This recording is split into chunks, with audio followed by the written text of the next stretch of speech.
educational research process is the application of scientific method to educational research. Scientific method is a laid down scientific procedures. So scientific method is very, very important and an important characteristic of scientific research.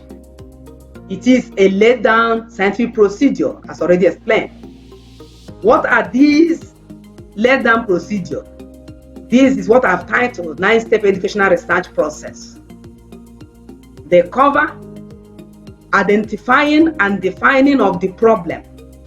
That means for you to carry out a research, you have to undergo some processes, a laid down processes and procedures. And the number one procedure there is ability to identify and define the problem of the study.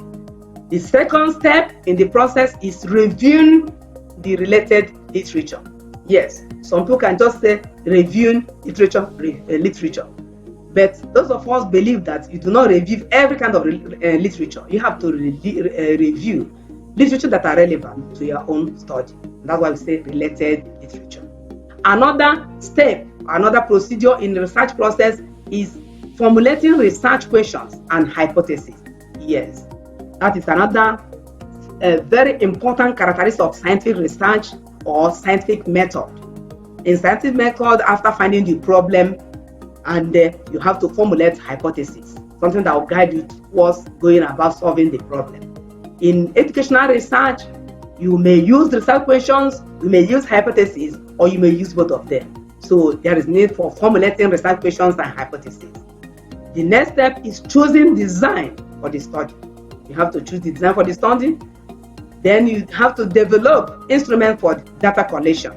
So there is need for instrumentation of the research. Another step is that of data collection procedure. So instrument has been developed. After developing it, it's a means of data collection. Another one, you have to find out other procedures that are necessary that can help you use their instrument to collect the data. The next step in the process is data analysis, interpretation, and summary of findings. Good. When you collect data, if you have the skill to analyze yourself, which is always encouraged, you do the analysis. If you do not have the skill, you go to the analyst. They will help you to do the analysis. They can also help you interpret, or better you interpret. Then, but if someone should help you to do the analysis and interpretation, you have to learn and study and be able to defend and own it.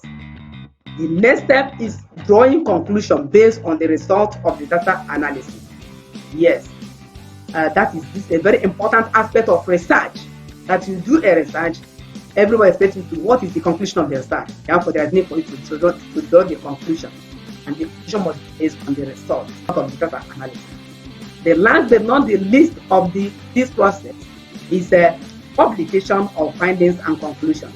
Yes, in academics, we also encourage students when you do your research project and after carrying out your research, you have to do a report.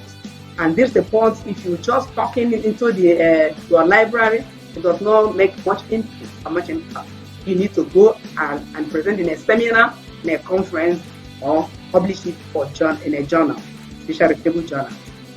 Thank you for listening.